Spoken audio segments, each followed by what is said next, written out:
Hello and welcome back to Be Salt, Be Light. I'm so glad you're here today.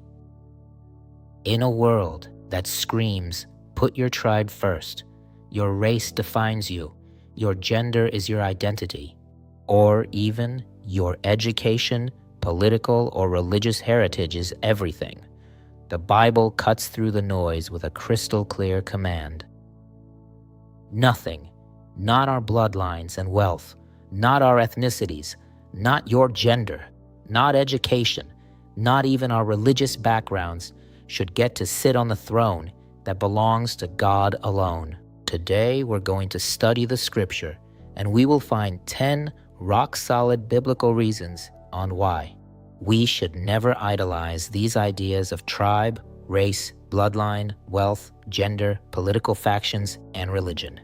This is a heart check for every believer who wants to live as salt and light for Jesus instead of blending into the tribal, political, and racial shouting matches around us.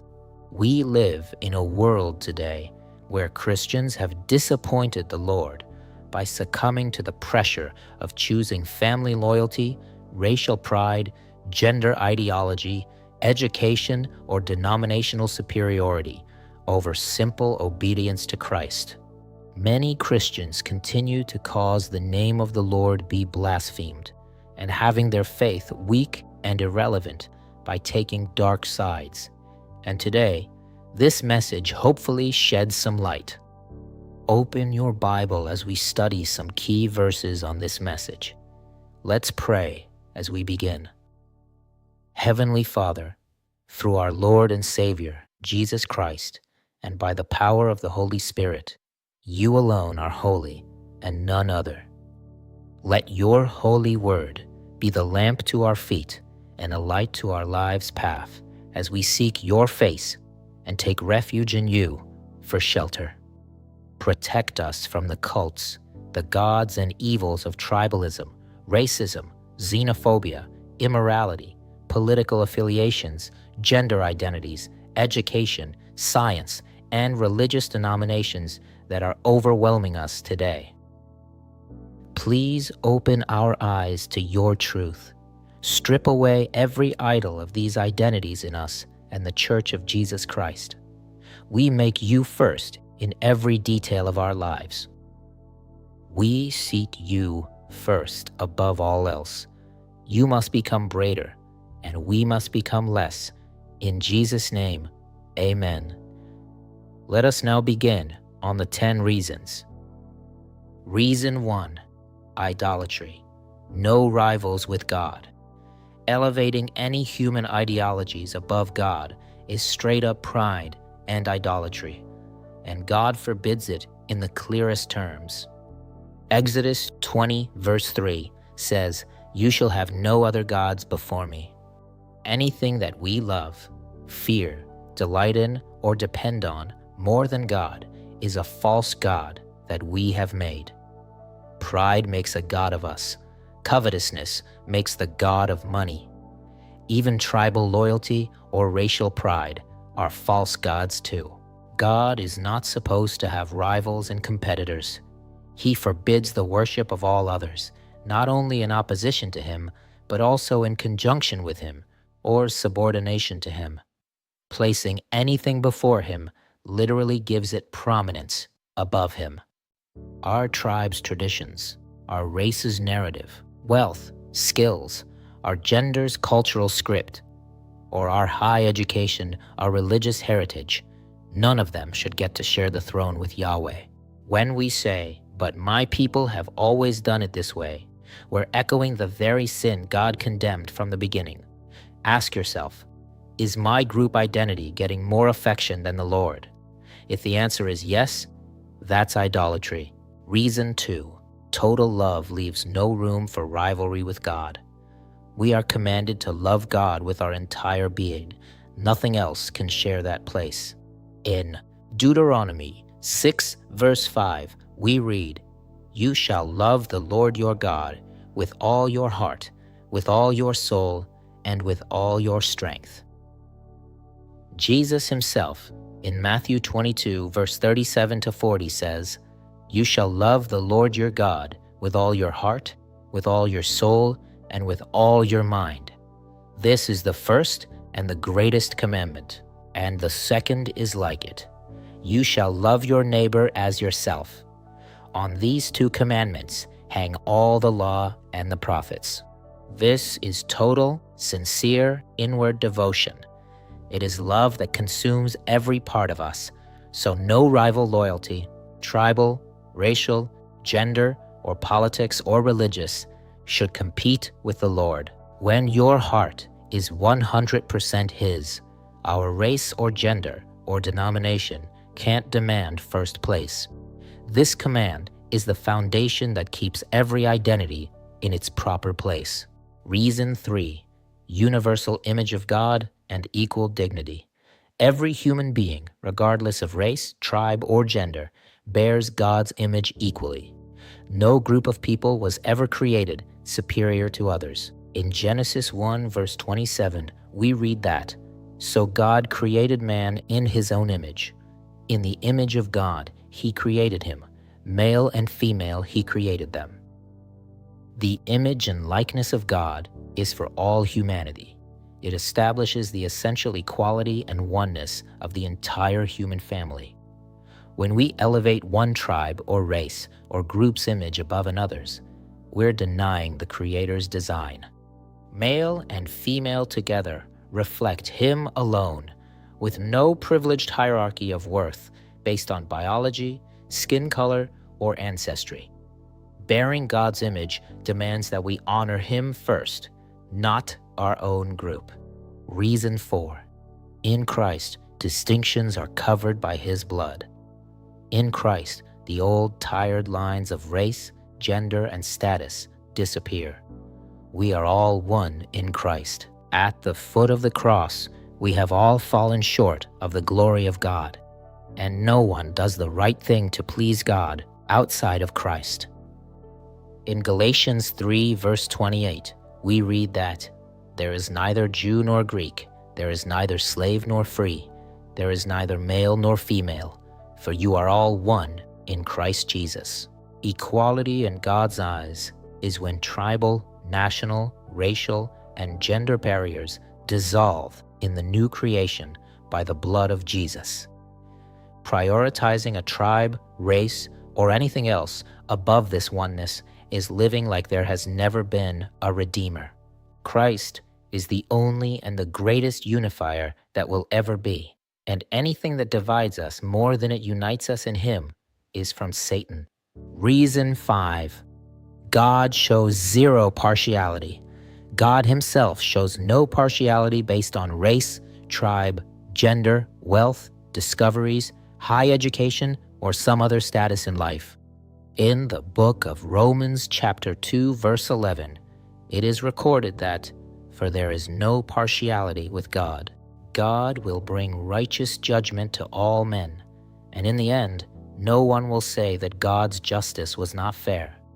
It will not matter the nation, age, and gender, but only whether they righteous by the blood of Jesus or sinners." This verse destroys every excuse for group favoritism and prejudice against another. No race or practicing religion acts get special treatment at God's bar of justice. Elevating it above His commandments is fighting against His very character. Reason 6, partiality is sin. Showing favoritism toward your own group is explicit sin. In James 2 verse 9, we read, "But if you show partiality, you commit sin and are convicted by the law as transgressors." When we favor our tribe, race, and discriminate another, we break God's standards of love for our neighbors and stand convicted as lawbreakers. No exceptions for cultural pride or protecting our own. Sin is sin. Reason 7, Christ is all and in all. Jesus Christ alone is supposed to be the one holding us together and the ultimate example of how we need to live. Colossians 3 verses 8 to 11, we read, "But now you yourselves are to put off all these: anger, wrath, malice, blasphemy, filthy language out of your mouth. Do not lie to one another, since you have put off the old man with his deeds, and have put on the new man, who is renewed in knowledge, according to the image of him who created him, where there is neither Greek nor Jew, circumcised nor uncircumcised, barbarian, Scythian, slave nor free, but Christ is all and in all. The new man puts on Christ, and then race, tribe, religion, and other sins cannot get to claim the spotlight, because they are covered by the blood of Jesus. This means that every category of sin loses any claim to superiority.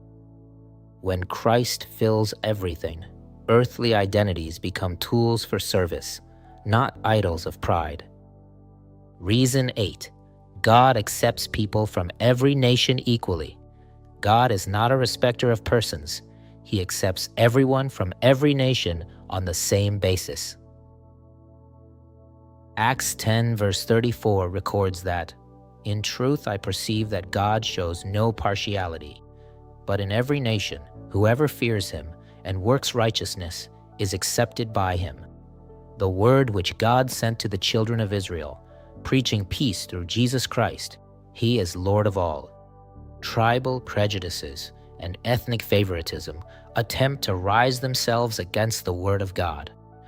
But it needs to be clear that none of our backgrounds get us extra points closer to God. Fear God and obey him alone. That levels every playing field. Reason 9. Seek God's kingdom first. We must seek God's kingdom and righteousness first, above every earthly loyalty. In Matthew 6, verse 33, Jesus said, "But seek first his kingdom and his righteousness, and all these things will be added to you." When tribe, race, gender, or religion compete for first, anxiety and divisions follow. We need to seek and put the Lord God first in obedience, and every identity will find its rightful and blessed place under his rule. Reason 10. The gospel is for all nations equally. The Great Commission commands discipleship for all nations with no preferential treatment. Jesus commands us in Matthew 28, verse 19, "Go therefore and make disciples of all the nations, baptizing them in the name of the Father and the Son and the Holy Spirit." This universal command by Jesus Christ erases any privilege for any group in the kingdom of God. Every tribe, tongue, and people stand under the same call: repent, believe in Jesus Christ, and obey. No race or privilege gets a head start in salvation or redemption. Everyone gets the same invitation to know Christ. In conclusion, there are 10 clear scripture-packed reasons to love and honor God first. The Bible doesn't erase our identities. It simply refuses to let them become idols. Tribe, race, gender, religion, and love of money, they're real, but are not to be worshipped. Our Heavenly Father, Yahweh, is the Most High God to be worshipped. Today, the Holy Spirit is convicting me, you, and the church all over the world to pull down all spirits that have been let to exalt themselves above the Lord. We are called to break every chain that has held us for so long. Repent, confess it, ask Jesus to reorder your love. Start living the oneness we have in Christ. Would you do me a favor? Drop in the comments which of these 10 reasons were hard on you, and share this video with someone wrestling with identity pressure and idol worship right now. If you're not yet following Jesus as Lord, today is the day. Put him first above every label the world tries to give you. You can pray the salvation and repentance prayer in the link at the end of this video. Let's close in prayer.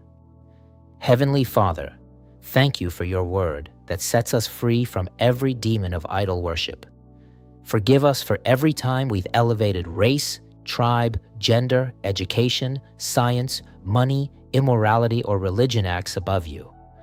Make us people who love you first with all we are and love our neighbors without partiality. In the mighty name of Jesus, amen. Thank you very much indeed for watching Be Salt, Be Light.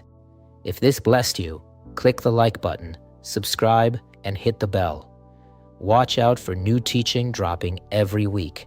Until next time, walk in the light of Jesus, add good flavor like salt to the world, and keep Jesus first.